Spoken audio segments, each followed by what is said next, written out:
Bonjour, c'est Richard de PMA. Aujourd'hui, je vais faire une petite visite de ODK Central en tant que responsable de projet.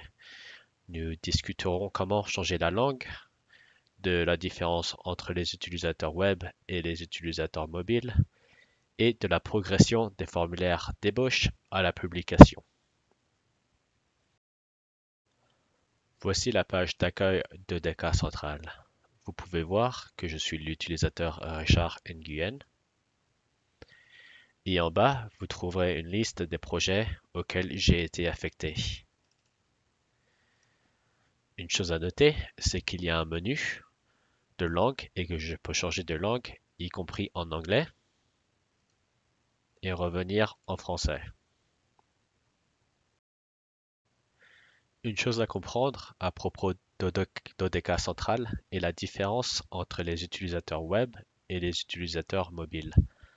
Un utilisateur web est un utilisateur pour l'interface web uniquement. Tandis qu'un utilisateur mobile, d'un autre côté, est un utilisateur pour un client mobile tel que ODK Collect. Un utilisateur web peut voir attribuer différents rôles et être affecté à différents projets. Ce sont les rôles de projet sur l'onglet Rôle du projet et vous pouvez voir que l'utilisateur James DM est un gestionnaire de projet. Les utilisateurs mobiles sont spécifiquement un projet. Ils sont faciles à créer et à supprimer.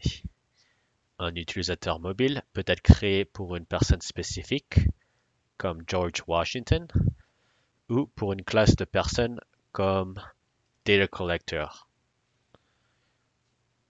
ou énumérateur. Une fois qu'un utilisateur mobile est créé, ODK Central fournit un code QR pour configurer un client comme ODK Collect, afin qu'il puisse accéder à ce projet en tant qu'utilisateur.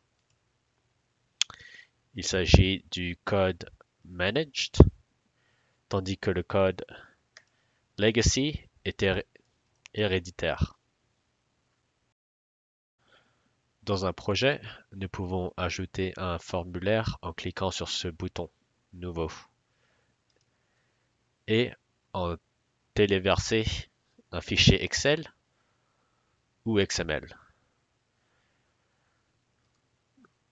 Lorsque ce fichier est téléchargé pour la première fois, il est sous une forme d'ébauche. Nous voyons une liste de contrôles provisoires. Ce sont des choses qu'il est suggéré de faire avant de publier un projet. Une fois que le formulaire est publié, il est prêt pour la collecte de données. En mode test, nous pouvons configurer un client à l'aide de ce code QR afin qu'il puisse accéder qu'à cette ébauche. Nous pouvons prévisualiser ce formulaire avec Inketo et nous pouvons aussi téléverser une nouvelle définition si nous voulons changer des choses. Enfin, nous pouvons publier le projet ou l'abandonner. Une fois que un projet a été publié, il sera prêt pour la collecte de données. Un exemple de formulaire publié est ici, comme X-Days-Test. On peut voir la liste des contrôles que ce formulaire a été publié et que l'étape suivante est de télécharger les formulaires sur les clients et envoyer des données. Nous pouvons voir les différents onglets, par exemple la version du formulaire, les soumissions de ce formulaire. On peut télécharger ces données ici sur un fichier zip qui contient toutes les données. On peut voir l'accès public et les paramètres de réglage du formulaire. Une chose importante à retenir est l'accès au formulaire, qui est contrôlé sur le projet. sous l'onglet Accès au formulaire. On peut voir ici que le formulaire Random Tester est en mode ébauche, alors que le formulaire XDaysTest a été publié. Et donc, nous devons cocher les cases pour tous les formulaires de mobile qui devraient y avoir accès. Une autre chose à noter sur cette page est que les formulaires ont différents états.